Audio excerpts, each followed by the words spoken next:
kamioni, telefona kanë gjithë shqyqyrzotit me kamera, me 6K, me 8K, arkivoje qoja spagut. Kurorzohet kësisoj zonja Balluku si njeriu i dytë më i fortë në PS pas Edi Ramës? Unë uroj mos këtë fatin e Erion Velieri, se këtë fortët pas Ramës, sigur e trëmbin mbretin. Po e trëmbin mbretin këta, inshallah zonja Balluku e kupton që s'duhet tjeta që fort, se mund të kapi kostra e qeverisë. Se tani armiku është i brëndshëm, se ato të jashmit i shkatruam.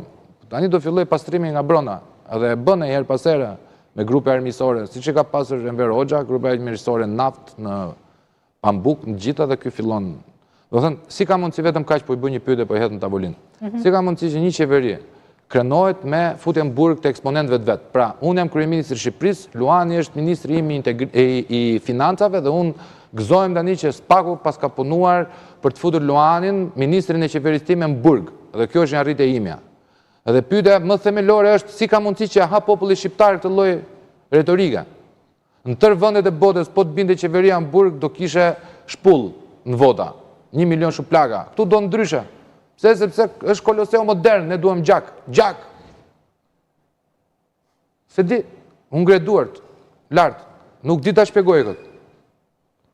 Pra, gjysma e qeverisë në burg, 10 miliard euro të vjetura në 12 vjet, praktikisht një buxhet shtetëror në 12 vjet mungon, 83 mandate deri tani do shkoj 86 bashkë me Tom Doçën 89. Na 3-4 këta të vegjlit për 92-shën, ndryshime kushtetuese e dveri i parë mbret. Se kështu e bëri dhe Zogu 28-ën, 1 dhjetor 28. Se mblodhi, bëri ndryshimet kushtetuese, u veç pall mbret. Presim Ramën e parë, Ramsesin e parë. Nuk i dihet. Ndoshta do ishte më mirë për neve që të ishim mbretëri, dhe ndoshta kam një thirrje publike për kryeministrin tim, vlla, hiqe, bën një VKM, hiqi zgjedhje derisa të vdesësh ti jetof sa malet. Po mos dalim në votime neve. Kot.